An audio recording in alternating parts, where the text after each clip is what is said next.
গতকাল তারেক মনোয়ার সাহেবের একটি সভা ছিল দামোদায়। আমরা সবাই জানি উনি ইসলামী জলসা করে বা ধর্মীয় সভা করেন, এটা সবাই জানে এবং মাইকে প্রচারও তাই হয়েছিল।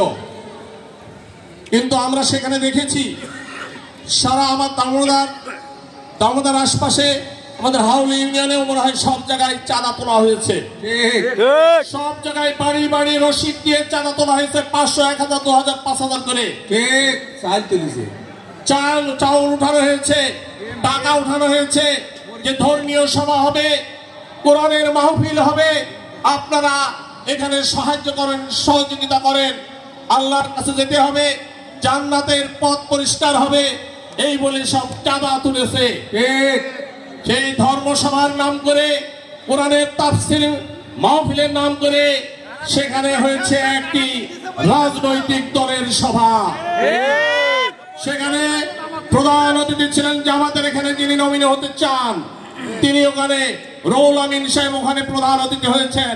কি করে হয় জনগণের, বিএনপি, জাতীয় পার্টির, আওয়ামী লীগের সকলের টাকা নিয়ে, মিথ্যা ধোঁকা দিয়ে আপনারা টাকা নিজে ওখানে বিশাল স্টেজ করে তাদেরকে নিয়ে এসে ওইখানে আপনারা কিভাবে একটা দলীয় সমাবেশ করলেন। জনগণের সাথে বলতেন যে আমরা দলীয় সভা করব, আমরা রাজনৈতিক সভা করব, আমরা নির্বাচনী সভা করব, এই বলে টাকা নিতেন। কিন্তু কেন আপনারা মিথ্যা কথা বলে এইভাবে মানুষের কাছে চাঁদা নিলেন? এটা জাতি জানতে চায়, এলাকার মানুষ জানতে চায়।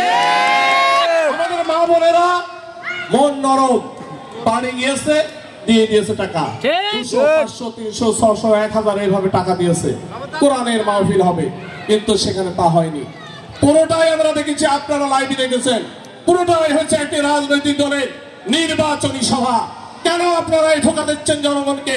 আপনারা বলেন না কেন নির্বাচনী সভা করতে তো কোনো আপত্তি নেই, কোনো বাধাও নেই, কিন্তু জনগণকে বলছেন এক, করছেন আর এক, চাঁদাবাজি করছেন এমন ভাবে যে আপনারা এর জন্য লাইসেন্স পেয়ে গিয়েছেন। সংগ্রামী বন্ধুরা, এই বিষয়গুলো আমাদের ভালো করে খেয়াল রাখতে হবে, আমাদেরকেও খেয়াল রাখতে হবে।